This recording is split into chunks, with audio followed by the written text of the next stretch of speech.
네, 새정치민주연합 공식 팟캐스트 진짜로 나타났다. 그 11번째 시간 시작하겠습니다.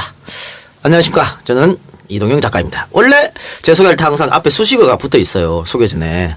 팟캐스트의 유재석 항상 붙었지 않습니까? 네. 대본에 항상 그렇게 써 있었어요. 내가 대본을 읽었을 뿐이야. 근데 박지원 의원 나오고 나서 댓글에 뭐가 네가 팟캐스트 유재석이냐 난리를 쳐서 그런지 작가가 뺐네요 앞에 거를.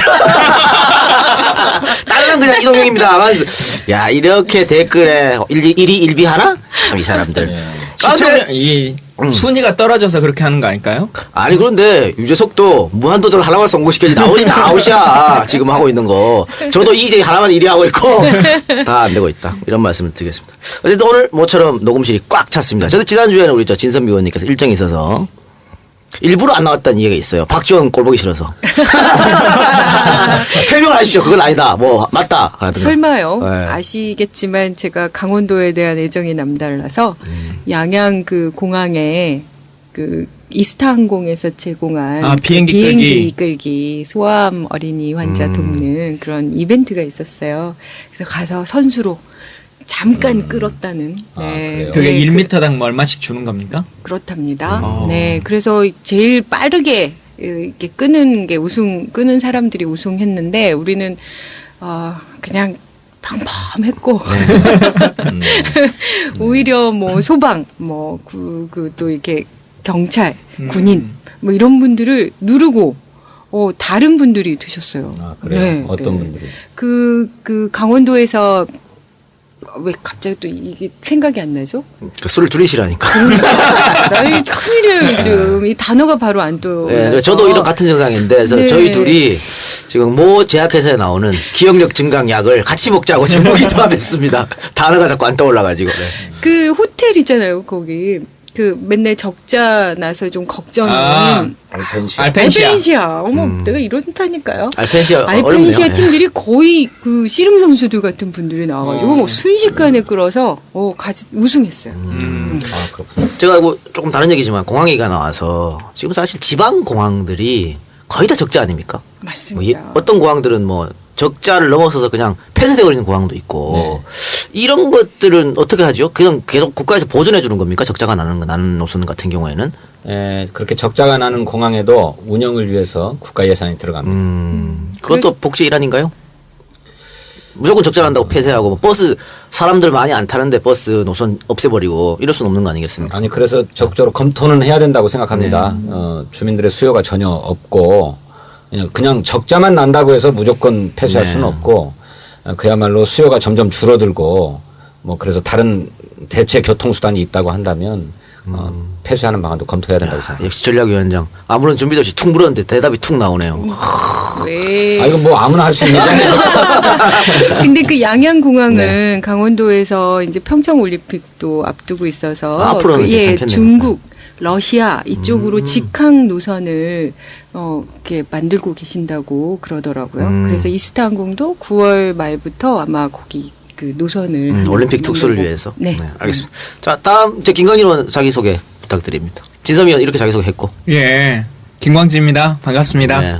뭐 한 주에 별 소개하고 있는 거 없어요? 해오세요. 준비 좀.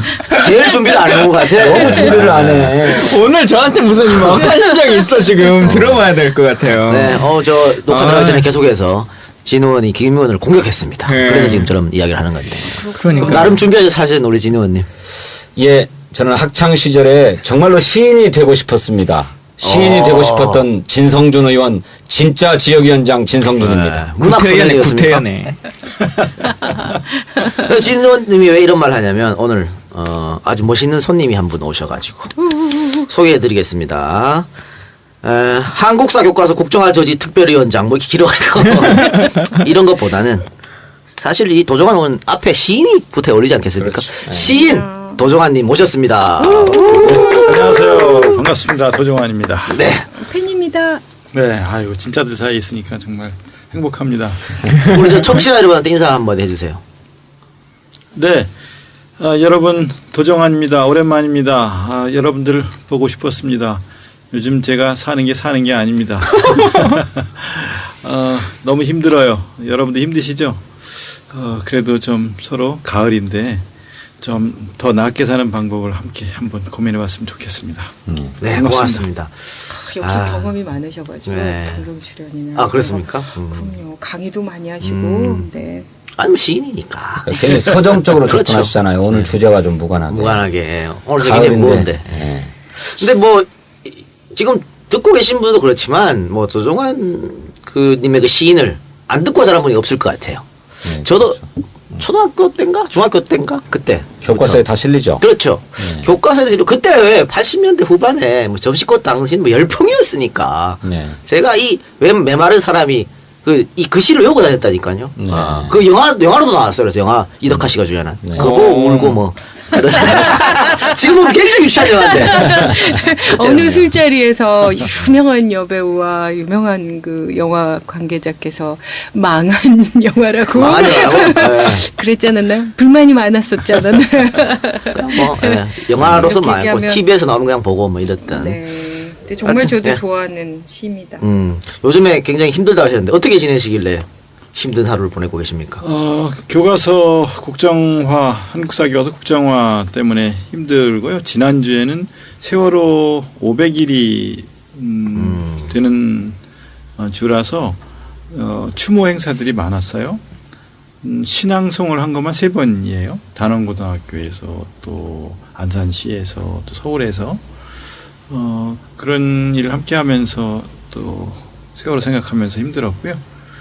또 이 한국사 교과서 국정화 이거 어떻게 막아야 되는데 지금 어떻게 막을까 이런 것 때문에 고민하면서 힘이 들고요. 거기다 가을이라서 또 힘이 들고 그렇습니다.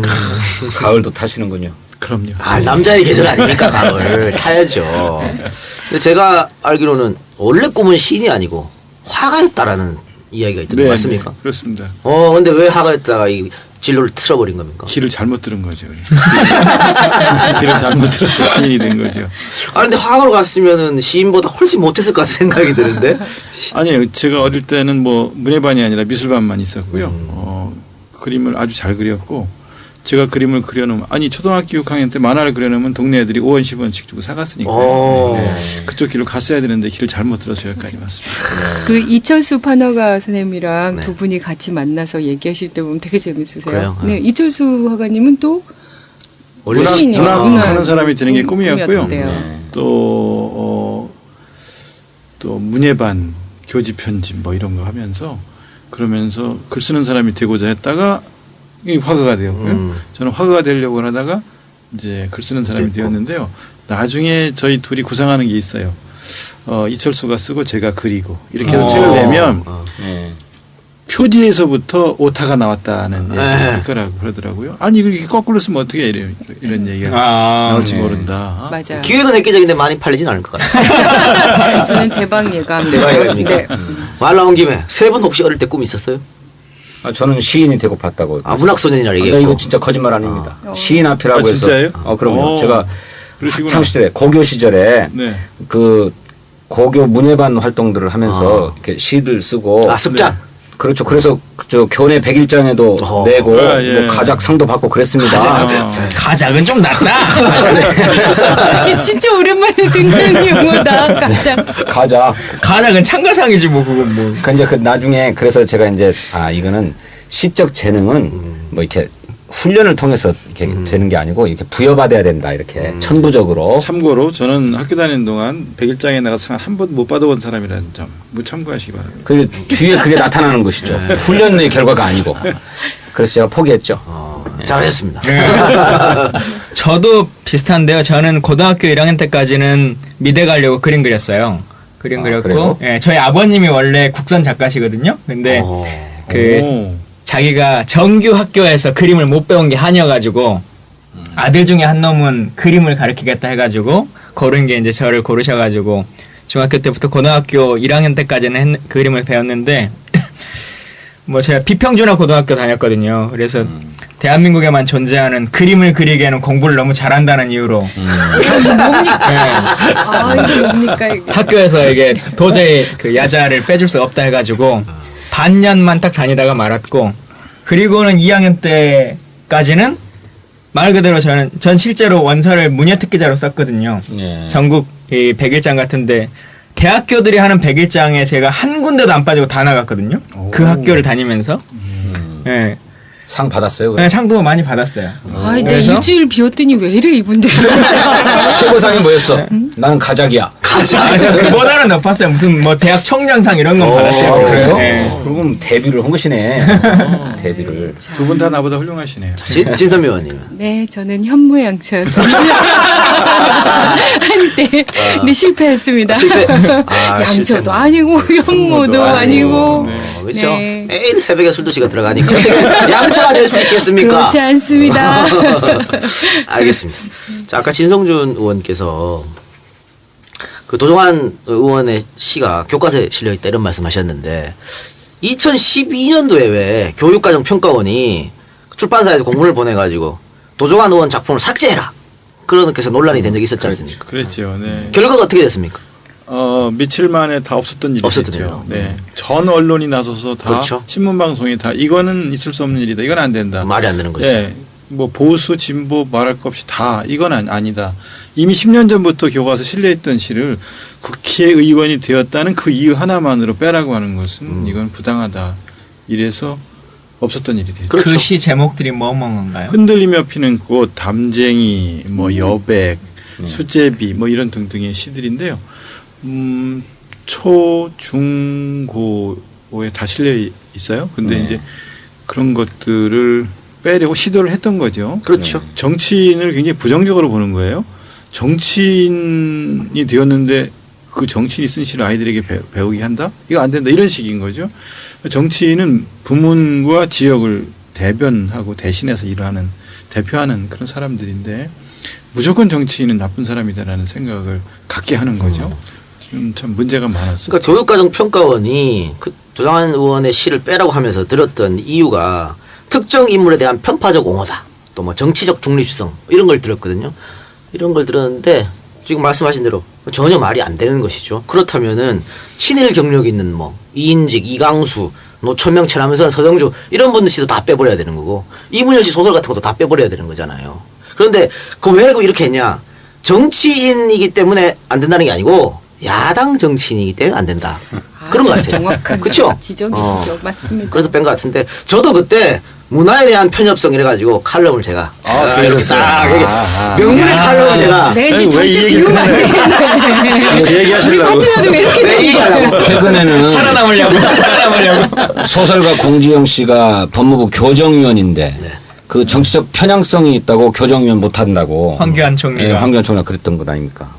김장훈 씨도 지금 세무사찰을 받고 그러고 있죠. 네, 세월호 쪽에 열심히 일하고 노래하고 그런다고 그래서 방송 출연 제재받고 있고 또 사찰을 받고 있다고 어제 그런 얘기를 한 걸 듣고 저희 쪽에 이 문화예술 쪽에는요 영화 쪽도 영화인을 길들이기 위해서 부산영화제 그 예산을 삭감한다든가 네. 연극인들 서울연극제 하려고 하는데 공연장 대관을 하루 전에 취소한다든가 또 문학인들 문예지 지원하던 것을 이거를 예산을 남기면서 덜 지원한다든가 네. 뭐 이런 형태로 재정으로 길들이려고 하는 일들이 많아서 이번 국감에 저희가 좀 한번 다룰 생각입니다. 네. 그 한국 작가회의가 촛불 시위 주동했다고 그러면서 네네네. 각서 쓰지 않으면 지원 못하겠다 이런 것도 하고 그랬었지 않습니까? 이명박 정부 때요. 예.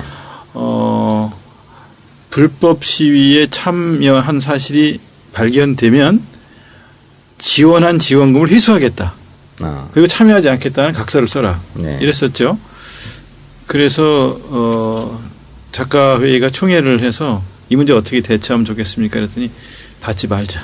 네. 지원금 하나도 받지 말고 예. 그리고 우리가 도리어 이제 이 정부에 저항하는 글쓰기를 시작하자. 네. 이렇게 해서 이명박 정부 내내 한 푼의 지원금도 받지 않고 작가들이 행사를 못하면 못하고 문학지를 안 내면 안 냈지 이런 형태는 수용할 수 없다고 저항을 했었죠. 네.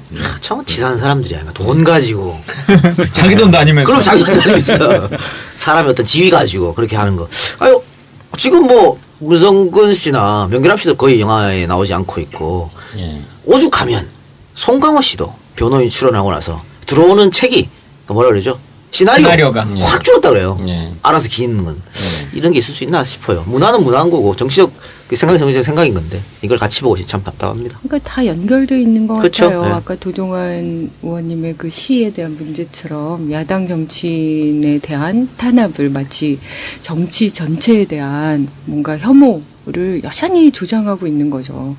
다 정치를 하는 사람들은 정치꾼인 것처럼. 근데 저는 이거 자체가 진짜 바뀌어야 된다고 생각해요. 10대 때부터 정치에 대한 관심을 갖는 그 인재들을 계속 모아서 아주 전문가의 제대로 된 정치인들을 키워야 사실 중국은 좀 그런 그 시스템이 돼 있는 거잖아요.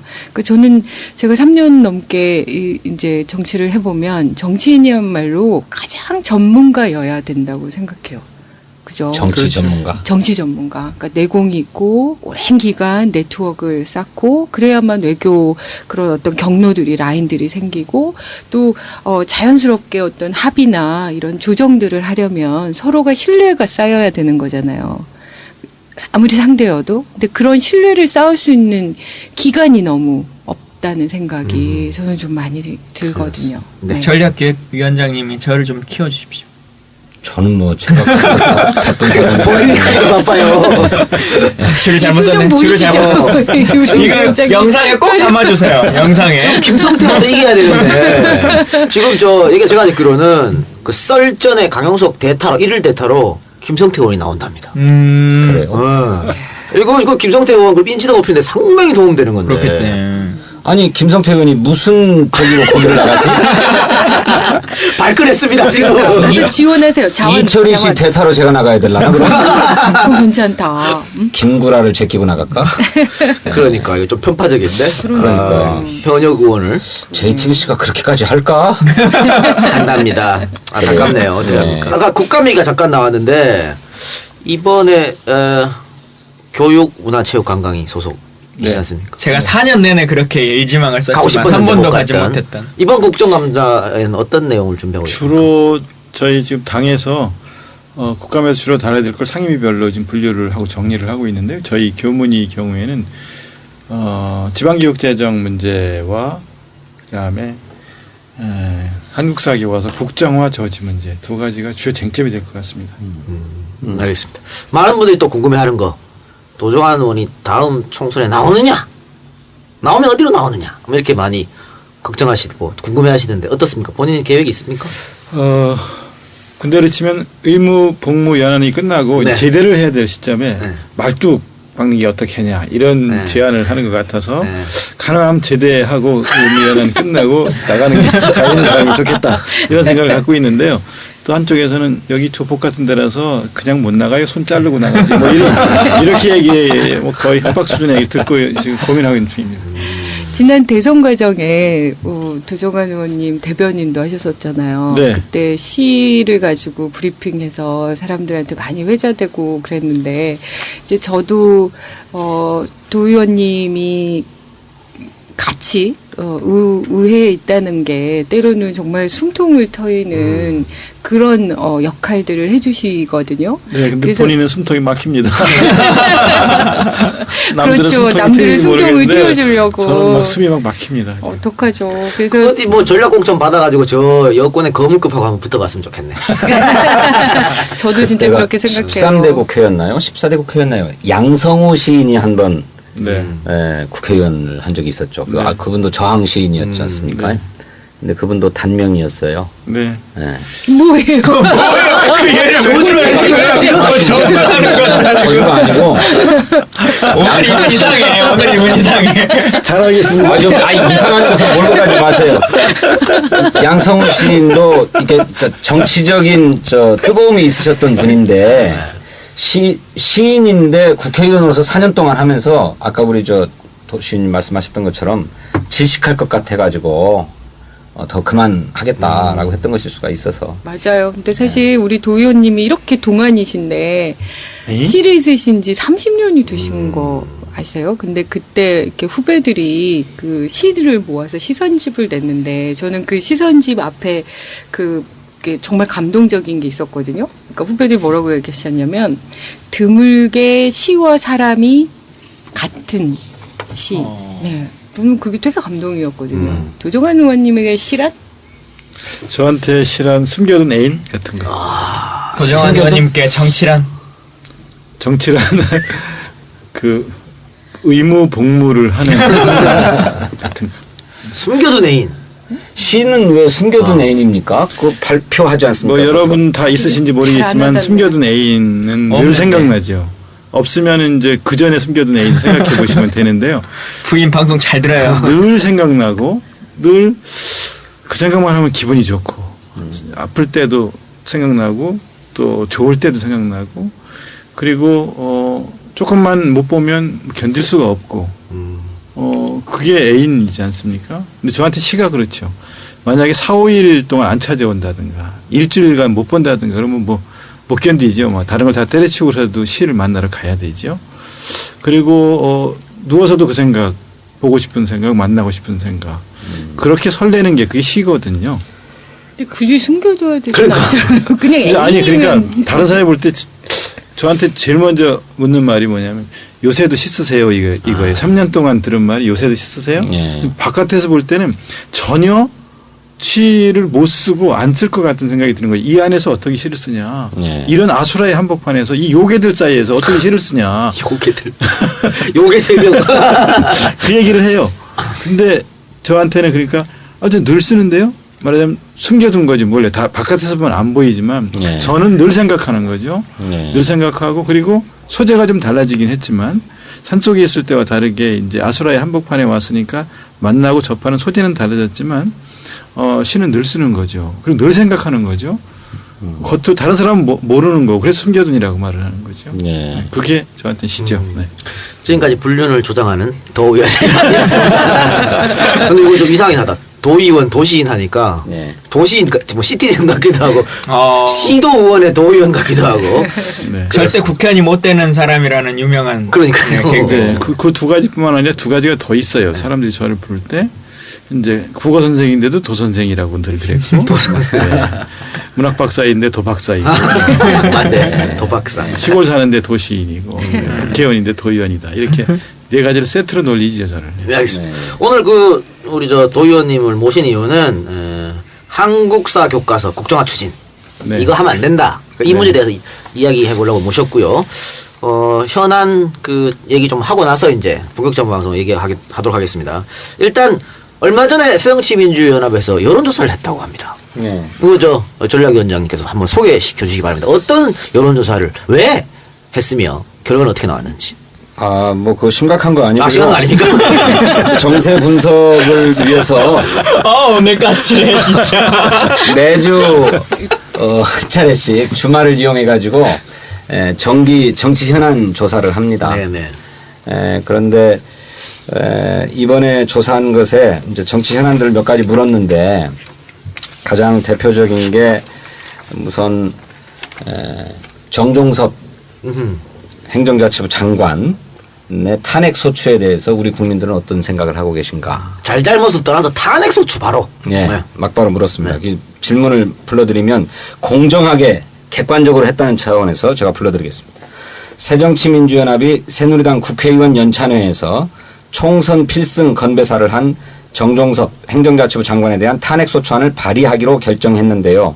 선생님께서는 정 장관에 대한 탄핵소추에 대해 어떻게 생각하십니까? 1번 공무원의 선거 중립을 규정한 공직선거법을 위반했으므로 탄핵돼야 한다. 네. 2번 부적절한 행동이었으나 정치적 의도가 없었으므로 탄핵소추는 지나치다. 네. 3번 잘 모르겠다. 네. 네, 1번 탄핵돼야 된다. 47.5%.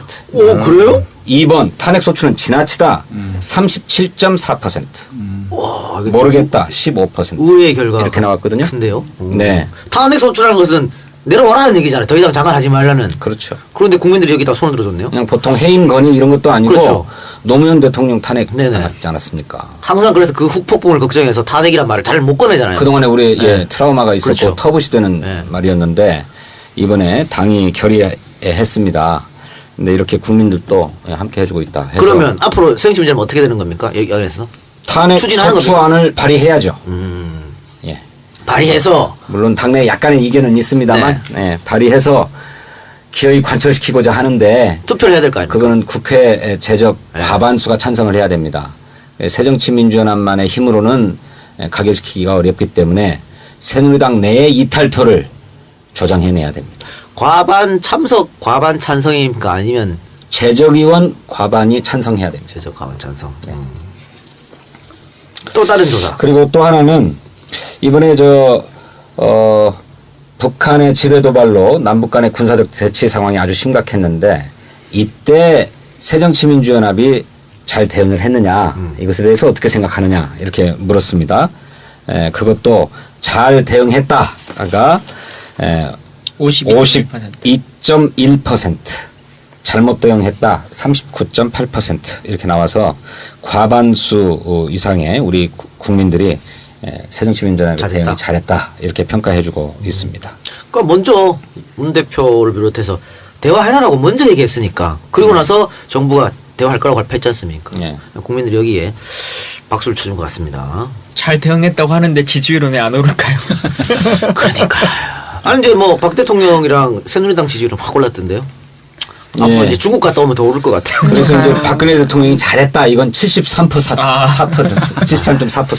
아니 뭐 잘한 거에 대해서 뭐 못했다고 우리가 폄하할 일은 아니고 그래서 그렇습니다. 좀 안타까운 것은 야당 보고 잘했다고 했는데 야당 지지율은 오르지 않는 점, 그 점이 조금 안타깝네요. 끝입니까? 다음에 또 하나 있는데 또 하나는 나중에 2부 순서에서 그렇습니까? 말씀드리도록 그렇게 하겠습니다. 네, 알겠습니다. 그러면 여론조사 이야기는 거기까지 하고 오늘 그 새누리당의 김무성 대표가 교섭단체 대표연을 했었죠. 네, 그렇습니다. 예. 어떻게 보십니까, 세 분은? 우리 도종환 의원님은 중간에 일어서서 퇴장하셨습니다. 도저히 못 뛰겠다. 제가 기억하기로는 바로 저 김무성 대표가 한국사 교과서를 국정화해야 되겠다라고 말했죠. 하는 그 대목에서 박차고 일어나신 것으로 제가 압니다. 그렇죠? 네, 그렇긴 한데요. 네, 그렇습니다. 네. 약속 있었던 건 아니고요. 아니 저도 들으면서 그냥 차고 일어나고 싶더라고요. 이 경제적인 어려움을 모두 다 노동자 탓, 야당 탓 네. 이렇게만 했거든요. 그냥 끼워 넣기로라도 정부도 책임이 큽니다. 정부도 솔선수범해야 합니다. 또 정치권도 그렇게 합시다. 또 뭐 재벌과 대기업도 사회적 책임을 다 해야 됩니다. 그러기 위해서 뭘 해야 됩니다. 이런 얘기도 할 텐데 그런 끼워 넣기가 전부 다 생략돼 버렸어요. 그러면서 노동자들이 임금 피크제 받아들이고 해고자유화 받아들여야만 경제가 살 것처럼. 청와대 눈치를 또 보신 건가요? 봐도 너무 보는 거죠. 그리고 그 단어 사용에 있어서도 보면 좀 너무 어쨌든 여당의 대표시고 또 어쨌든 대선 주자로서도 막 두각이 있는 분이잖아요. 근데 단어를 저렇게 좀 품격 없이 사용하실까라고 하는 생각이 많이 들더라고요. 뭐 예를 들면 3만 불을 가지 못하는 것이 쇠파이프를 든 노동자 때문이다. 뭐 이런 식의 그게 뭐 CNN에서 뭐 계속 방영한다고 또 인터뷰를 그렇게 하셨더라고요. 근데 기자들이 최근 6년간 CNN을 다 검색해 봤더니 쇠파이프를 든 노동자의 한국 화면은 한 번도 등장하지 않는다. 그런 과격 시위가 없거든요. 예, 그랬더니 새누리당이 자기들이 찾아서 알려드리겠다 이렇게 뭐 얘기도 하고 그러던데 그런 것도 그렇고 뭐 10%의 조직화된 그 귀족 노조들이 90%의 일반 그 근로자들을 뭐 핍박한다 하여튼 뭐 이런 식으로 얘기를 하던데 모르겠어요. 전 정치를 짧게 해서 그런지 모르겠지만 정치가 나아갈 방향이라고 하는 게 예를 들면 10대 9로 그렇게 나눠져 있으면 90%에 아직 조직화되지도 못하고 자기 목소리도 못 내는 그 힘없는 노동자들을 어떻게 더 노조를 만들든 아니면 목소리를 반영할 수 있는 정치를 하겠다라고 하는 얘기를 해줘야지. 자기가 꿈꾸는 나라라고 하는 것은 지금이 있는 10%의 노조도 말살시키겠다.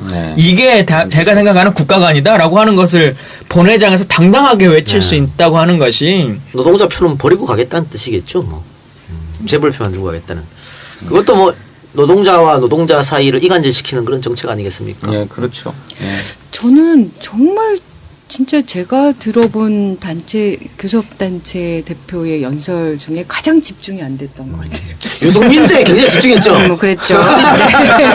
그래서 더 그런 건가? 근데 정말 딴 생각만 막 드는데, 그러니까 이게 우리가 해봐서 알잖아요. 그러니까 예를 들면 상임위에서 뭐 질문 같은 거를 할 때도 또 청문회 같은 데서 여러 군데에서 발언을 할 때도 이게 내가 녹아 있을 때랑 그렇지 않을 때가 그러니까 누가 준 거 읽는 거랑 이게 느낌 굉장히 다르잖아요. 저는 이게 정말 이분에게 하나도 녹아들어 있지 않다라는 생각이 들었어요. 이렇게 그 우리가 화면이 이렇게 떠 있거든요. 그럼 그 화면으로 이렇게 글이 이렇게 보이잖아요. 연설문이. 근데 그 띄어쓰기나 뭔가 이런 게 물론 뭐 많은 분들이 어쨌든 초안 이건 너무 중요한 거니까 연설인가 중요하니까 많은 분들의 조력을 받죠. 당연히. 그런데 이분은 정말 제가 볼 땐 최고로 모르고 하시는 것 같은 느낌이잖아요. 그 되게 이렇게 띄어쓰기나 숨 고르기나 이런 억양이나 이런 게 너무 안 맞는 느낌이 저는 진짜 많이 들어서 오히려 딴 생각할 수밖에 없었던 게 혼자 앉아가지고 야 정치는 참 알 수 없다. 누가 뭐 생물이라고 그런다고 그랬는데 저분이 지난 총선 때 국정원 대선 개입이나 이런 부분들에 대해서 어떻게 보면 진짜 직접적 책임자였을 가능성이 있어서 결국은 공천도 안 받으셨는지 못 받으셨는지 그 국회에 같이 들어오지 않으셨잖아요. 네. 그래서 뒤늦게 재보선으로 못 받았죠. 들어와서 이제는 당대표로 저 자리에 서 계시네. 이게 뭐지? 뭐 이런 생각만 한참 했네요. 박 제가. 대통령에게 뒤통수 맞았음에도 불구하고 다시 들어오신. 근데 어쨌든 이게, 진짜 분열대장이에요. 분열대장. 역사전쟁이라는 말을 사용하면서 새누리당 국회의원 100명을 이끌고 지금 이 역사 왜곡에 가장 앞장서 있는 분이 김무성 당대표예요. 네. 오늘 그 대표 교섭단체 대표 연설에서도 부정적인 역사관 또 자학적인 역사관을 긍정적인 역사관으로 바꿔줘야 한다.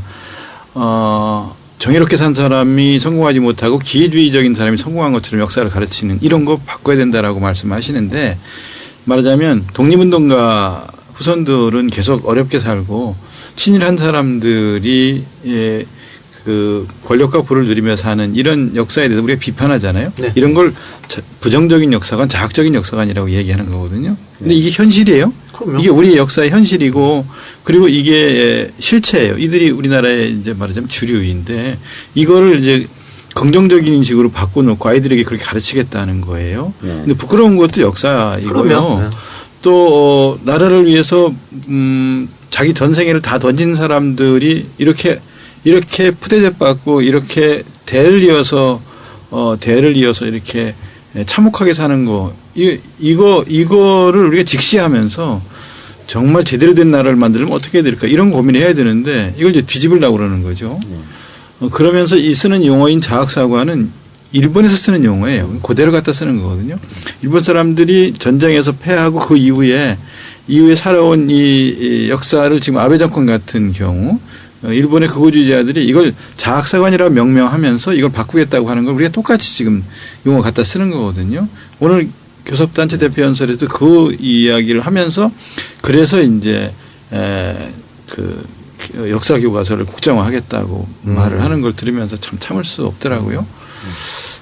이거 어디까지 이걸 용납해야 되나. 이걸 역사전쟁을 하여튼 맨 앞장서 이끌고 있는 사람이 김무성 대표입니다. 그러니까 우리가 이걸 가지고 그렇게 얘기하면 일본한테 어떻게 제대로 역사를 쓰라고 요구를 합니까? 우리부터 잘못된 역사를 가르치고 있는데 이건 말이 안 되는 것이 오불성설이죠. 일본에서 니들이나 똑바로 해라 그러면 뭐라고 말하겠어요? 지금 이제 역사 전쟁 문제 얘기가 나왔으니까 자연스럽게 오늘의 주제 한국사 교과서 국정화 추진 이 문제를 들어가 보면 되도록 하겠습니다. 지난 8월 26일 날 새정치민주연합에서 한국사 교과서 국정화 저지 특별위원회가 설치됐고 도종환 의원이 거기에 위원장에 임명이 되었습니다. 위원장. 아무나 할 수 없는 것 같은데 왜 이런 직책을 나한테 왔다고 생각합니까? 그거야 국정화를 추진하니까 이제 저한테 온 거고요. 제가 고등학교 때 아무한테 안 가죠. 김강민 의원한테는 안 갔잖아요. 고등학교 때 도학력고사에서 역사과 과목에서 전체에서 1등을 한 적이 있어요. 네. 설마 그거를 지도 보고 하셨겠어? 그 소문이 들어가니까 재작년에 교학사 교과서가 이제 검정을 통과하고 난 뒤에 그 교학사 교과서가 얼마나 부실한 교과서인지를 우리 교문위원들이 지켜보면서 교과서 친일 독재 미화 왜곡 저지 특위를 만들었어요. 거기서 53일간 그 문제 갖고 싸웠어요. 그 싸움 이후에 또 그 백서를 만들고 하는 전 과정에서 제가 뭐 교사 출신이고 학교에서 교과서를 들고 아이들을 가르쳐 본 경험이 있고 그래서 그 교과서 분석과 교과서 문제 대응 이런 데서 좀 뭐 뭐라고 할까요? 열심히 일을 했던 것 때문에 네, 아마 꾸준히 해오셨죠. 네. 그래서 그 승리하신 거잖아요. 사실은 그 교학사 교과서 채택률이 0%가 됐던 거 아닙니까? 바로 우리가 승리했다고 이야기하는 것 때문에 참을 수 없어서 이제 교학사 교과서 같은 국정 교과서를 만들겠다고 이렇게 나왔다는 거죠. 네. 제가 기억하기에 그 교학사도 교학사지만 지난번 5분 발언인가요? 뭐 대정부 질문인가 하시면서 그 군함도였었죠. 거기가 일본의 문화유산으로 등재하겠다라고 유네스코 문화유산 예, 유네스코 문화유산으로 등재하는 예, 근대 산업시설 예, 그것 관련한 것도 아주 감동적으로 하셨던 기억이 나는데 뭐 말씀하신 것처럼 이제 시인으로서는 많은 사람들이 알고 있는데 역사 문제와 관련해서 계속적으로 이제 앞장서 오셨단 말이에요. 국회 들어오셔서 특별한 계기가 좀 있으십니까? 학교 다닐 때 그 하셨던 거 말고. 원래 역사를 좋아하고요. 역사에 네. 관심이 많고요. 또 특히 그 독립운동사를 중심으로 한 역사, 뭐 정의가 바로 서는 역사, 뭐 이런 쪽에 그 글 쓰고 처음 시를 내고 할 때부터도 첫 시집을 낼 때도 그런 쪽에 관심이 많았어요. 그래서 85년에 첫 시집 낼 때 이미 그때 군 위안부 할머니들 문제를 가지고 연작시를 쓴 적이 있어요. 그러니까 그 국가에서 이제 여성계에서 이 군 위안부 문제를 본격적으로 대들기 훨씬 전에 예. 훨씬 전부터 자료 수집하고 배옥수 할머니 이야기를 연작시로 쓰고 이러면서 이쪽에는 본래 이상하게 끌려요. 그래서 관심이 많고 좋아하고요. 지금 국정교과서 계속 국정교과서 하는데 국정교과서라는 게 국가에서 하나를 정해줘가지고 이거 다 똑같이 애들한테 가르치라고 하는 것이죠. 그러면서 동시에요. 저작권을 교육부가 갖는 교과서예요. 교육부가 저작권이 있기 때문에 학자들이 집필해서 넘겨줘도 교육부가 마음대로 고칠 수 있고 고쳐도 위법이 아니에요. 얼마든지 고칠 수 있어요. 교육부 입맛대로 정권 입맛대로 얼마든지 고칠 수 있는 교과서를 국정교과서라고 하는 거죠. 그러니까 지금 김무성 대표가 하려고 하는 뭐 자학사관이 뭐니 이러면서 이건 뭐 자기 아버지가 그랬던 일이니까 그런 걸 마음대로 이제 국가에서 고칠 수 있다는 얘기잖아요. 그럼 그렇죠. 지금은 어떻게 되어 있습니까? 지금은 우리는 검정제를 채택하고 있는데요. 그러니까 국가에서 정한 집필 기준이 있어요. 그 집필 기준이 단원별로 있어요. 대단원별로, 소단원별로, 교육 내용별로 집필 기준이 있어요. 그 집필 기준에 맞추어서 교과서 집필을 하고 나면 국가에서 교육부에서 그걸 이제 그 집필 기준에 맞게 교과서가 집필됐는지를 심사하고 그래서 통과되면 이제 쓸 수 있는 교과서, 이 검정 교과서이지요. 그러니까 지금도 정해진 집필 기준만 제대로 지키고 요 시스템을 잘 갖추면 얼마든지 그 의뢰하지 않는 좋은 교과서를 만들어 쓸 수 있는 게 현실인데 이걸 제대로 운영하지 못하는 바람에 지난번에 교학사 교과서 사태 같은 것들이 벌어졌던 거죠. 오류 한 2,000개 정도 되는 교과서가 나왔던 거예요. 네. 근데 이제 얼핏 생각하면 저희들은 어렸을 적에 다 국정교과서로 배웠죠. 배웠었던 것 같으니까요. 네. 얼핏 생각하면 역사적 사실을 배우는 것인데 네. 또 뭐 다른 것도 마찬가지입니다. 꼭 역사적 사실이 아니라 하더라도 이를테면 진리와 진실을 배우는 것인데 그건 언제나 하나이지 두 개가 있는가. 그렇다면 다 통일해가지고 국정교과서 하나로 만드는 것이 좋은 게 아닌가. 다만 그 국정교과서가 정권의 입맛대로 정권에 따라서 이렇게 역사적 사실이 달라진다면 안 되겠지만 그런 거라면 모두가 똑같이 역사를 배우는 게 좋은 게 아닌가 하는 생각이 일견 들어요. 그런데 작년에 교육부가 우리 국회에 제출한 자료에 보니까 OECD 주요 국가 중에서 교과서를 국정교과서로 발행하는 나라는 없다고 그러네요. 네. 뭐 북한이나 무슨 뭐 방글라데시 이슬람 국가 이런 이를테면 후진국이라고 보여지는 또 민주화되지 않은 국가에서나 이런 국정 역사 교과서가 있다고 OECD는 그러는데 단 한국도 없습니까? OECD 국가 중에 34개 국가 중에요. 17개 나라는 자유발행제를 검정도 안 합니까? 네, 검정도 아니고 그냥 자유롭게 교과서를 자기가 써서 교사들이 얼마든지 사용할 수 있게 이렇게 자유발행제로 되어 있고요. 17개 나머지 17개 나라는 검정제 또는 인정제로 사용하고 있어요. 독재국가 이런 데서나 이제 국정을 하는 거고요. 특히 이제 북한 같은 북한이 이제 국정을 지금도 하고 있고요. 우상화 작업하려고 하는 거겠죠. 네, 베트남이 국정을 사용하고 있다가 한국처럼 국정에서 검인정으로 변하는 걸 보고 그대로 따라오려고 지금 하고 있어서 이제 곧 베트남은 이제 검정으로 바뀔 것이고요. 그리고는 뭐 거의 국정을 채택하는 나라는 없는 후진적인 제도로 돌아가려고 하는 거죠. 우리나라도요. 근대개혁 초기, 그러니까 이게 일제 식민지 시대에도 검정이었어요.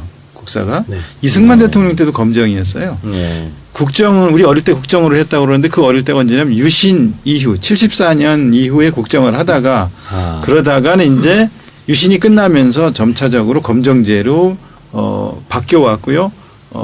그래서 지금은 다 검정제 교과서를 사용하고 있는 것이거든요. 김대중 정부 때 다 바뀐 거 아닙니까? 네, 그렇습니다. 네. 그래서 이거는 정말 비정상을 정상으로 돌려놓은 건데 이걸 다시 비정상으로 돌리려고 하는 거죠. 근데 왜 검정화가 정상입니까? 검정화보다는 자유발행제가 더 좋은 거예요. 그러나 그래요? 이제 왜 그게 정상인 그런데 거죠? 이제 말하자면 너무 이렇게 이념적인 대립이나 충돌이 심하고 이런 경우에는 이제 가르쳐야 될 내용들을 그래도 어느 정도 합의해서 정해서 요런 안으로 집필을 하고 요런 범위 내에서 집필을 하고 그리고 가르칠 때도 지도상의 위점도 이렇게 하고 편수 용어도 이렇게 하자. 요 정도까지 합의한 게 우리나라 지금 현실에는 맞는 것 같아요. 그래서 요 검정 시스템 운영을 잘하면 얼마든지 할 수 있는데 이거를 어떤 때 눈 감아주고 봐주고 이러다 보니까 교과서 같은 너무 터무니없는 교과서가 만들어진 거예요. 교과서 사태 때 놀랬던 거 몇 가지만 예를 들어서 말씀을 드릴게요. 제가 교과서 분석을 하다 첫 번째 놀랐던 거는 뭐냐면 명성황후를 시해한 살해범의 회고록이 실렸어요. 명성황후를 시해한 살해범 고바야카와 히데오라는 사람이 미브라 공사하고 같이 명성황후 시해 모의에 참여하게 된 것을 감격해하는 내용의 회고록이에요. 그리고 그 거사가 성공한 거에 대해서는 느끼는 환희 막 이런 것들을 쓴 거예요. 눈 뜨고 볼 수 없는 내용들인데 그 중에 명성황후를 제거할 수밖에 없는 이유. 이런 것들을 기록한 대목을 실어놓고 공부할 문제에다가 뭐라고 과제를 제시했냐면 이렇게 과격한 방법을 선택할 수밖에 없었던 이유에 대해서 생각해보자. 이게 공부할 문제였어요. 이게 만약에 일본 교과서에 이렇게 실렸다면 아마 일본과 외교 단절이 일어날 정도로 큰 사안이라고 저는 생각해요. 그렇죠. 그런데 어떻게 우리나라 한국사 교과서에 이런 식의 내용들이 실릴 수 있는가? 일제 때 어떻게 쌀을 수출했다고 말할 수 있는가? 우리는 수탈로 배웠어요. 그 수탈이 맞아요. 그렇죠? 일제 때 쌀을 수출했다고 가르치는 거예요. 왜? 식민지 근대화론을 토대로 가르치기 때문에 일제 때 철도, 교통, 통신, 의료, 교육 다 발전했다고 이야기하는 거죠. 그래서 그때 발전이 기초가 되어서 그래서 또 이제 말하자면 60년대 근대화를 거쳐서 지금 우리가 이렇게 잘 살게 된 거다. 이런 맥락으로 이 교과서를 가르치려고 하고 이 맥락으로 서술하려고 하는 거죠. 그러니까 이제 국정교과서가 되면 모든 학생들이 지금 말씀하신 그런 내용이 배울 수가 있다는 얘기죠. 이런 내용이 국정으로 해서 모든 학생들이 이걸 중심으로 교육받을 거를 우려하는 거예요. 교과서가 채택률이 0%대로 떨어지고 그리고 채택을 하지 않는 걸 보면서 이거는 채택의 권한을 말하자면 교육단체, 시민단체 이런 사람들이 가서 폭력적으로 압력을 가해서 채택을 못하게 했기 때문에 그럼 우리가 국정으로 가겠다. 이렇게 해서 국정을 추진해온 것이거든요. 방향이 잘못돼도 한참 잘못됐고 교과서가 이런 내용적인 문제뿐만 아니라 너무 조급하게 만들어서 그런지 실력이 부족해서 그런지 2,000개의 오류가 있었어요. 내용과 오탈자 네. 이건 교과서라고 할 수가 없어요. 어떻게 세상에 페이지가 2000페이지가 안 될 것 같은데 한 교과서가. 페이지에 여러 개가 있는 거예요. 네. 예. 제가 오탈자 1000개 이상을 고쳐줬어요. 내용 틀린 거 지적부터 시작해서 나중에 오탈자 지적까지 계속해서 5달 넘게 이 상임위에서 이걸 고치고 지적하면 그럼 고칠게요. 지적하면 고칠게요. 이제 나중엔 제가 빨간펜 선생이라는 소리를 들었어요. 네. 네. 이게 무슨 교과서입니까? 이렇게 해서 국민들로부터 지탄받았던 거예요. 네. 의병을 어떻게 소탕한다고 가르칠 수 있어요. 의병이 학살된 거죠. 네. 그렇지 않습니까? 그렇죠. 아니 다시 히로시마 원자폭탄 피격이라고 가르칠 수가 있어요? 히로시마 원자폭탄 우리 투하라고 배웠어요. 투하라고 배웠죠. 그러니까 주체가 일본이라는 생각이 들 정도였어요. 이런 교과서를 만들어 놓고 국민들로부터 선택받지 못한 것을 얘라 그럼 국정으로 가겠다. 그럼 이런 식의 식민지 근대화를 토대로 한 이런 사관을 가진 교과서를 국정으로 만들어서 모든 아이들이 이렇게 가르치는 것이 긍정적인 역사를 가르치는 거다라고 생각하는 이것 때문에 학계, 교육계, 시민사회단체, 독립운동가 우선 모두가 다 반대하는 거죠. 아니 이번 정권은 진짜 반복적으로 모든 사람들의 피로감을 너무 자아내는 것 같아요. 그래서 포기하게 만들어요. 예, 포기하게 만들어요. 그래서 절대 포기할 수는 이거 없는데. 계속 싸우니까 그래 어떻게 저럴 수 있어? 그러니까 하나로 가르쳐 이렇게 하게 만들어요. 그러니까요. 제가 다시 들어도 정말 분노하지 않을 수 없는 그러니까요. 게 완전 일본 구구파 역사학자가 우리 역사 교과서를 썼다고 해도 과언이 아닐 정도의 얘기들이 들어가 있고 우리가 그렇게 비판하던 일본 후소시아 교과서보다 더 나갔어요. 내용이 더해요. 네. 그러니까 말하자면 일본에서는 후소시아 교과서에서는 그래도 예를 들면 일본과 한국이 어떤 조약 병탄이라든가 이런 것이 있을 때 함선 군함을 띄워놓고 강제로 체결하게 하였다. 이 정도는 되는데 우리는 네. 고종의 긍정적인 인식으로 체결하였다. 이렇게 바꿔놓는단 말이죠. 네. 이건 도대체 일본보다 더해요. 우리가 그렇게 비판하던 후소시아 교과서보다 더한 교과서를 만들어 놓고 이거 채택 못하게 한 걸 가만히 안 있겠다. 이런 도대체 그걸 이렇기 집필한 때문에 사람은 그 한국 사람입니까? 훌라이트 학자들 그분들 그렇죠. 다 대학 교수고 그러실 텐데. 그러니까 들으면 들을수록 네. 열받네. 그러니까 저는 이번 정권이 진짜 너무너무 뻔뻔한 것 같지 않아요? 그러니까 정말 사람을 막 지치게 뭐 이런 사람들이 다 있나 봐 이런 생각을 끊임없이 하게 만들면서 지치게 해가지고 포기하게 정치 만들려고 혐오 하는 만들고. 네 정치 혐오 조장해서 정치에서 멀어지게 하고 그런데 저는 진짜 이 국정화는 정말 반드시 막아내야 된다고 생각해요. 그렇기 때문에 더더욱 이제 역사학계나 또 국민들의 여론이 향방이 중요하다고 생각하는데 의원님 생각은 어떠세요? 정부에서는 이걸 이제 그 개정 2015년 교육과정 개정 고시를 9월 달에 하겠다는 거거든요. 이번 달에 이제 국정을 발표하려고 하는 것 같아요. 근데 발표하려고 하는 의도 속에는 이걸 통해서 보수를 다시 한번 결집하려고 하는 생각도 있는 것 같고요. 또 보수 학계의 의견을 수렴해 보겠다는 생각도 있고요. 국민 여론조사 해보니까 일반 국민은 찬성이 더 많다는 얘기를 해요. 교사들은 75% 이상이 반대. 학계는 역사학계는 거의 다 역사학자들이 1000명 이상 지금 서명에 참여하고 있더라고요. 교사들 2000명 이상이 오늘 실명으로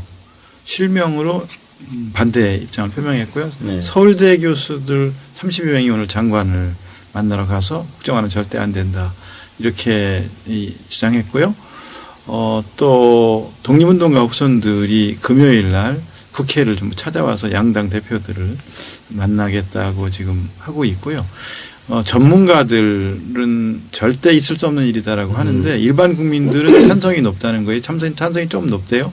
그건 뭐냐면 그냥 우리 옛날 국정을 배웠는데라는 거 하나 하고 그다음에 그렇게 자꾸 싸우고 그러려면 그냥 하나로 해 이렇게 하는 게 좀 있는 것 같아요. 그렇죠. 내용을 제대로 들여다보지 않고 네. 왜 이렇게 싸워? 그리고 저렇게 나쁜 교과서도 있다고 안 되겠네 하나로 해 이렇게 한다는 그걸로 하나로 하자는 건데. 네. 근데 그냥 물어보면 그래요? 그럼 하나로 하지 뭐. 그 다음에 또 하나로 해야 된다는 이유가 애들이 수능 이거 여러 개 있으면 어떻게 공부해요? 그래서 하나로 해야 돼요. 라고 얘기를 하면 그렇겠네라고 답변을 하는 거예요. 예를 들어서 교육부 장관이 지난번에 일간지와 인터뷰를 하면서 이렇게 얘기를 했어요. 어떤 교과서는 을사늑약이라고 가르치고 어떤 교과서는 을사조약이라고 가르치고 어떤 교과서는 안 가르치는 교과서도 있습니다. 이렇게 하고 되겠습니까? 하나로 가르쳐야지. 이렇게 하니까 국민들이 그렇겠네. 이렇게 생각하는 거예요. 근데 실제로는 제가 상임위에서도 이 문제 때문에 집중 질의가 있었지만 안 가르치는 교과서는 없어요. 어떻게 일사조약을 안 가르치는 교과서가 있겠어요. 이거는 교육부 장관이 잘못 발언한 거고요. 자기가 잘못 보고받았습니다라고 답변을 해명을 했고요. 을사조약이라고 가르치는 교과서가 5종, 을사늑약이라고 가르치는 교과서가 3종이 있어요. 근데 이 편수 용어는 교육부에서 2개 다 사용하도록 공용을 하도록 이미 정했던 거예요. 자기들이 정해줘 놓고. 네, 정해놓고 난 거를 이거를 혼란이라고 얘기를 하니까 국민들이 그럼 안 되겠네 이렇게 생각하는 거죠. 그리고 8종으로 배우는 교과서를 갖고 OT 공부를 해라고 하는데 8종의 공통적인 요소를 추출해서 국가고시에 시험에 내죠. 하나로 교과서를 만들어 놓으면 진짜 거기 아주 세세한 것까지 다 달달달 외우는 주입식 교육을 하니까 부담이 더 많다는 거예요. 그리고 지금 국영수도 다 검정이에요. 그렇죠. 그러면서도 얼마나 영어 교과서 10종이 되고 국어 교과서 10종이 돼도 그거 갖고 이것 때문에 어떻게 애들 시험 치릅니까? 하나로 합시다라고 하는 사람은 없거든요. 한국사 교과서만 애들 이거 갖고 시험 보려면 힘들어요. 그러면 이 얘기를 듣고 있던 학부모들이 그렇겠네. 하나로 해야지. 이렇게 생각하는 거죠. 지금 방금 말씀하신 것들이 조선일보가 지금 이런 식으로 얘기를 하더라고요. 그렇죠. 1면, 2면, 3면 통틀어서 네. 종류가 다 다르는데 애들이 이런 식으로 계속 선동을 하고 있더라고. 네. 저는 이런 게 너무너무 어쩔 때는 화가 나서 자꾸만 흥분을 할 수밖에 없는 건데 아니 창조라는 말을 본인들이 쓰시면서 다양성이라는 게 전제가 되는 건데 획일화를 시키려고 하는 거잖아요. 그것도 특히 자기네한테 창조 유리한 부분만. 네. 나는 창조 융합교육과 역행하는 길이고요. 그렇죠. 이 국정화로 해서 획일화로 돌아가는 거는 창조 융합형 인재를 길러내는데 역행일 뿐만 아니라 교학사 교과서 만들 때 뭐라고 그랬냐면 다양성이 보장돼야 된다고 그랬어요. 그러다 실패하니까 다시 획일화로 들어가는 거예요. 한 입 갖고 두 이야기 하는 거거든요. 늘 그렇죠. 네. 그럴 바에 옛날처럼 까만 교복 입고 머리 빡빡 깎이게 하고 그러고 싶을걸요 아마 그분들은. 그러니까 그게 꿈일 거야 아마. 그게 제대로 된 교육이라고 생각하겠죠. 그래서 정부와 여당, 그러니까 새누리당 세력, 현 집권 세력은 왜 이렇게 집요하게 우리의 역사관을 비틀어 놓으려고 하죠? 왜 뒤집어 놓으려고 하죠? 이게 지금 10여 년 이상 됐잖아요. 집요합니다. 말하자면 이 나라는 친일파가 득세하고 집권했고 독립운동가선도 못 살고 하는 거 듣기 싫은 거예요. 네? 듣기 싫고 그들이 얼마나 잘했는데 그들이 이 나라를 발전시켜온 그 토대야. 일제 때도 그렇게 해서 그때도 많이 발전했던 거야. 이 얘기를 하고 싶은 거예요. 식민지 근대화로. 네, 그들이 친일파니까. 그런데 보세요. 그때 발전했다고 하고 그때 쌀 수출했다고 지금 낙성대 경제연구소 팀들이 계속 이쪽에 논문들을 써내잖아요. 송덕부 자료를 가지고. 근데 생각해 보세요. 그때 발전의 주체가 누구예요? 총독부 또는 거기에 부일했던 세력들이에요. 그렇죠? 네, 그렇죠. 전 민중은 식민지 지배를 받았고 수탈당했어요. 근데 어떻게 발전이라고 할 수가 있어요? 나라를 잃고 만주라든가 다른 나라로 쫓겨가서 극빈의 생활을 하고 죽지 못해 살 수밖에 없는 그런 생활들을 그렇죠. 했지 않습니까? 전 민중적 수탈과 고통이 있었어요. 전 민족적인 고난의 시대를 살았는데 그때를 자꾸 발전했다고 말하고 싶은 거지요. 여기 궁금한 거. 네. 그렇다면 저쪽에서 저렇게 국정화를 하려고 그런다면 그 절차가 어떻게 되고 막을 방법은 없는 겁니까? 어떻게 되는 겁니까? 발표하면 끝입니다. 법률과 아무 상관이 없습니다. 그렇죠. 네. 이거 발표하면 끝입니다. 국회에서 이런 것도 없고. 없습니다. 이거는 그냥 정부에서 발표해 버리면 그대로 가는 거죠. 이건 이거 법률로 막을 수 있는 심각한데요? 건 없습니다. 막을 수 있는 길이 없습니다. 근데 곧 발표를 할 것 같은 조짐이 곳곳에서 보이잖아요. 김무성 대표가 계속 며칠 간격으로 계속 국정화 얘기를 하고 있죠. 또 이제 주무장관인 홍여 장관도 하나로 가르쳐야 된다는 얘기를 연초부터 계속 하다가 최근에 상임위에서 국정도 배제하지 않고 있습니다로 이렇게 워딩이 바뀌었어요. 하겠다는 거거든요. 그리고 임박했어요. 그 발표해버리면 가는 거고요. 2017년 3월부터 하도록 그렇게 지금 계획이 되어 있어요. 그러면 올해 발표하고 한 1년 반 또는 1년 정도 준비해서 이 정권 내 국정교과서를 만들어서 학교에 배포하겠다는 거죠. 상당히 심각합니다. 지금 듣고 보니까. 국정화 추진을 금지하도록 하는 법을 내면 안 되나요? 글쎄요, 뭐 법을 내도 되는데 통과가 안 되겠죠, 이제. 근데 이제 그게 문제죠. 새누리당 중에도 친일파 아니고 양심적인 사람, 그러니까 선친이 친일파거나 조상이 친일파가 아닌, 그래서 친일파로부터는 아무런 혜택을 못 본, 가령 김을동 의원 같이 자칭 독립운동가의 후손, 이런 분들은 함께하지 않을까요? 그분이 김무성 대표와 암살이라는 그 영화 같이 시사회를 하셨잖아요. 김무성 대표도 그 뭐 암살 좋은 영화라고 막 태극기 들고 흔들고 그러지 않았습니까? 네. 네. 독립운동가 후성이 새누리당에 들어간 것도 이상한 일입니다만은. 그래. 어쨌든 이것은 교육에 관한 문제니까 상당히 중요한 문제인데 만약에 강행을 하면 정말 국민적 저항을 받을 것 같은데요, 이것은? 그거 다 시뮬레이션 돌려보고 어떤 저항이 있을 것이라는 걸 생각하고 잃는 거와 얻는 것까지를 계산하고 지금 하는 것 같아요. 그러면서 역사 전쟁이라는 이름을 자꾸 붙이면서 그러니까요. 이거를 끌고 가겠다는 거잖아요. 그래서 현재를 통제할 수 있는 힘이 있는 사람이 과거를 통제하고 과거의 통제를 통해서 미래를 통제하겠다는 거거든요. 아이들을 가르쳐서 아이들 생각 이런 것들을 바꿔놓고 그리고 이게 미래 우리 편이 되도록 이렇게 해서 과거의 통제를 통해서 미래를 통제하겠다는 게 지금 역사 교과서의 국정화의 그 저류를 흐르는 생각들인 거죠. 영구 집권의 사상적 기초를 갖고 있고만요. 네. EJ를 필수 과목으로. 그러니까. EJ 다큐멘터리를 만들어서 다 뿌려야 되겠네. 그게 참 걱정입니다. 그러니까 야당은 힘이 부족해서 그걸 막을 도리가 없고. 아니 힘이 부족 이거는 그러니까 아니, 이것은 정말 국회에서 의결하는 그렇죠. 사안이 아니니까 의석수의 문제가 아니네요. 이게 만약에 이게 강제로 애들이 발표하고 그러면 범국민적 저항을 그렇죠. 벌여야 될 것 그 같은데. 앞에 야당이 제일 앞장서 줘야 되는 거죠. 그래야 될 것 같은데. 야당은 물론 앞장서지만 네. 이게 발표해버리면 그냥 발표하고 내가 집권하고 있는 동안 내가 이런 교과서 만들어서 내가 애들 가르치겠다고 하면서 이거는 지지하는 사람이 더 많다라고 하면서 밀어붙이면 저항이 있어도 그냥 그대로 가는 거죠. 그래서 이제 구체적인 저항들이 있어야 되는데요. 예를 들면 교사들이 이거 우리 거부하겠다. 그렇죠. 그리고 우리는 대안 교과서를 만들어서 다시 제대로 가르치겠다. 이런 그리고 이거 가르치는 거 우리는 새로운 교육 과정을 짜겠다. 시도교육청별로 우리는 교육감들이 우리 못 받아들이겠다라고 한다든가 뭐 하여튼 여러 형태의 그렇죠. 저항이 일어날 거예요. 학계에서 이 집필에 전혀 참여하지 않겠다고 나올 것 같기도 하고요. 네. 이제 유신 때 이 국정교과서 집필에 참여했던 학자들이 갖고 있는 트라우마가 지금도 있습니다. 그래서 역사학계에서는 다시는 이런 데 참여 안 하려고 하는데 근데 교학사 만들었던 사람들이 그대로 하면 되는 거야. 그 사람들이 주축으로 되겠죠. 말로는 좌우를 다 아우르면서 제대로 된 교과서를 만들겠다는 게 이제 겉으로 드러나는 워딩이에요. 예. 그래서 우려하지 않는 지금 시대가 어느 시대인데 유신시대 같은 걸 만들겠습니까? 라고 말을 합니다.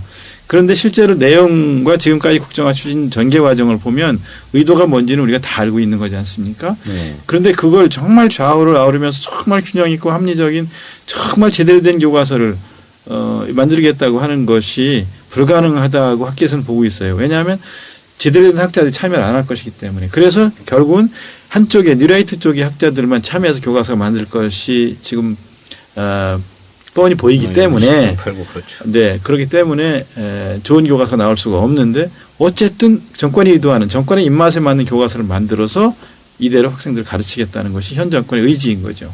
알겠습니다. 정리할 시간이 다 됐는데 조정환 의원님 모시기 전에 제가 생각했던 것보다 훨씬 심각한 상황에 또 얘기를 들어보니까 세 분은 어떻게 들으셨습니까? 우리 한 시간을 쭉 같이 했는데. 저는 들을 때마다 화가 나요. 네네. 그런데 이게 뭐 그냥 화내고 끝날 문제가 그렇죠. 아니기 때문에 그렇죠. 당에서 치밀하게 전략도 세우고 계획도 세워서 저지해야 되겠다. 그리고 당이 나서야 됩니다. 당이 전면에 그렇죠. 나서야 되고요. 예. 그냥 단순하게 특위에 맡겨볼 일은 아닙니다. 상임이나 특위에만 맡길 일이 아니고 당이 나서야 되고요. 또 당 대표서부터 시작해서 당 전체가 나서야지만 네. 그나마 국민들에게 국민들 귀에 들리고 이 말이 국민들이 관심을 갖고 국민들이 이래서는 안 되겠다는 생각을 갖게 하려면 당이 나서야 된다고. 예. 뭐 장외투쟁이든 무엇이든 불사하는 자세로 싸워야 될 것 같습니다. 저도 어쨌든 저도 이제 역사 전공자고 민족문제연구소 사무국장 출신인데 제가 국회 들어와서 제일 뭐 악플을 많이 당하기도 하고 제 연관 검색어 1위를 아직 계속 고수하고 있는 게 김광진 백선엽이거든요.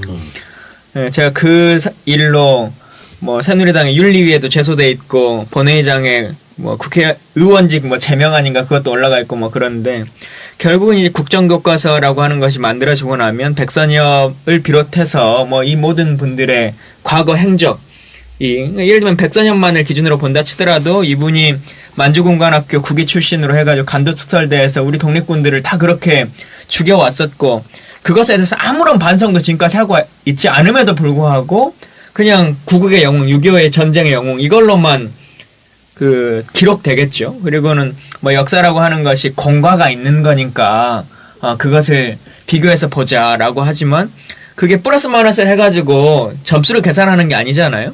근데 그것도 공과 중에서도 자기가 생각하는 공만 강하게 기록하는 역사의 기록이 되겠죠. 제 대학원의 은사님이 항상 하시는 말 중에 하나가 역사라고 하는 것이 사실학이 아니라 해석학이다 이 말씀을 항상 하시는데 결국은 그 해석이라고 하는 것을 강한 자가 가지고 있는 그 인식으로 계속 다 하겠다라고 하는 것이 될 거기 때문에 하여튼 어떤 방식으로 어떻게 해야 될지에 대한 진짜 더 많은 고민을 깊이 해서 그냥 말로만 하는 것이 아니라 정말 많이 좀 고민해서 할 수 있는 방식들을 꼭 해봐야 될 것 같아요. 이건 단순하게 어떤 현재 정치적인 문제가 아니라 앞으로 대한민국에 말씀하셨던 미래의 문제이기 때문에 당이 좀 더 같이 나서야 될 것 같습니다. 네, 김건희 의원은 정말 말씀하신 그대로 백선엽 때 공격을 많이 받았는데, 아니, 백선엽은 자서전에서 본인이 조선인을 토벌했다고 얘기를 했는데 뭘 자꾸, 그리고 또 뭐 전쟁 영웅이라고 자꾸 하는데, 그 전쟁 영웅도 알고 보면 다부동 전투 빼고는 다 실패했어요. 딱 다부동만 승리한 건데, 그 다부동도 미국에서, 미국군들이, 아니, 왜냐면 이 백선엽이 워낙 미국이랑 친했기 때문에, 혼자서 엄청난 활약을 받아서 한 건데, 자세한 것은 이제 백선엽 특집, 1, 2를 들어보시기 바랍니다. 4시간 동안 갈기갈기 제가 발견했습니다. 그냥 군인들이 난리예요. 군인. 그래요? 자, 진선미 의원님.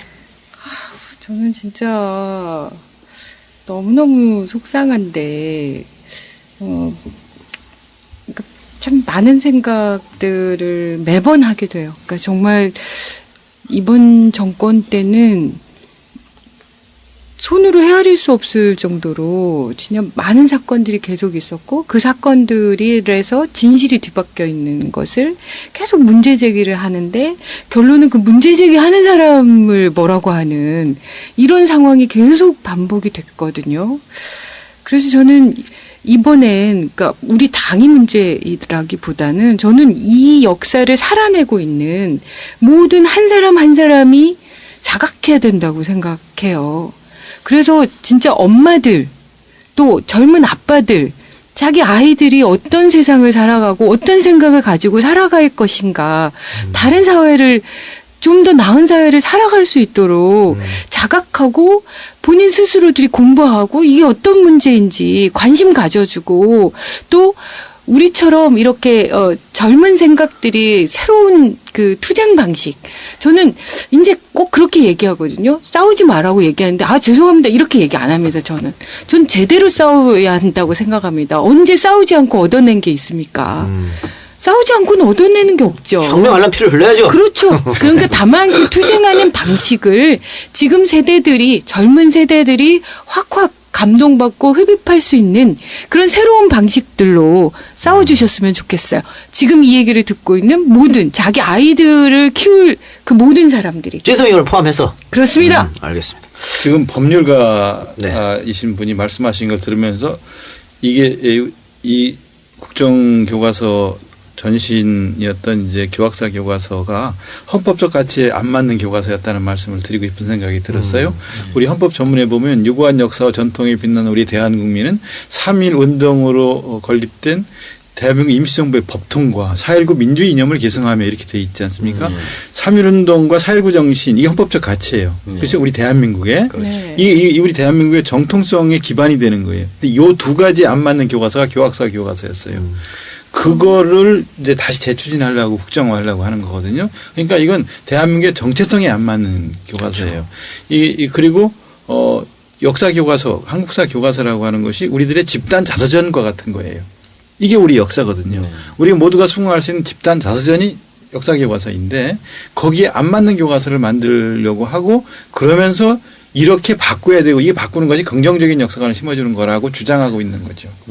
이게 받아들일 수가 없는 거죠. 그러니까요. 만약에 이제 갓 돌 지난 제 아들이 이런 식민사관을 바탕으로 쓰여진 국사교과서로 공부한다면 생각하기 끔찍스럽습니다. 근데 이게 학교를 아예 안 보내고 오늘 기사에도 뭐 나오긴 했지만 그 유인태 의원님이 보도자료 하나 내셨더라고요.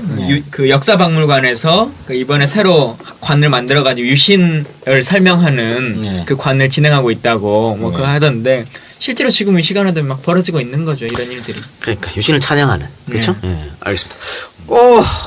1시간 좀 넘게 했는데 도 의원님 어떻습니까? 진짜가 나타났다. 소감 혹은 마지막으로 우리 진짜 나타난 청취자들에게 시로 표현해 주세요. 하고 싶은 시로. 말 이렇게 아무 말 하셔도 됩니다. 시로 표현하긴 싫고요. 아무 때나 시로 표현하는 게 아닙니다. 그렇지. 뭐 우리가 그냥 아무 때나 해버렸어. 아무거나 시로 이야기하라면 다 시가 되는 게 아니고요. 그러면요. 시적인 상황이 있고 산문적인 상황이 있는데 지금 오늘은 산문적인 상황이에요. 그래서 시로 표현할 상황은 아닌 것 같고요. 이게 이 재미나고 즐겁게 이렇게 그 현안들을 전달하는 진짜들 모임에 너무 진지한 얘기를 해서 분위기가 너무 무겁게 갔다 간 건 아닌가 이런 생각이 들지만 이 문제는 정말 심각합니다. 시청자 여러분도 이 문제가 얼마나 심각한 문제인가를 인식해 주셨으면 좋겠다는 말씀을 드리고 싶고요. 하여튼 곧 이게 발표될 거니까 발표되기 전에 막아야 되고 발표되고 나면 그 뒤에도 포기하지 말고 그렇죠. 싸워야 된다는 생각을 가져주셨으면 좋겠어요. 고맙습니다. 오늘 출연 대단히 감사드립니다. 좋은 말씀 잘 들었습니다. 감사합니다. 고맙습니다. 네. 저희는 이제 도전 의원님 보내드리고 2부에는 또 이용득 위원장이 또 나오십니다. 이용득 위원장 모셔가지고 벌써 오셨어요. 와 계시네요. 예, 그래서 네. 박근혜 표 노동개혁의 허구성 또 노동 전문가 아니겠습니까? 우리 세연집 주제라면 전문가가 너무 많은데. 네, 이용득 위원 모시고 2부 이야기 나누도록 하겠습니다.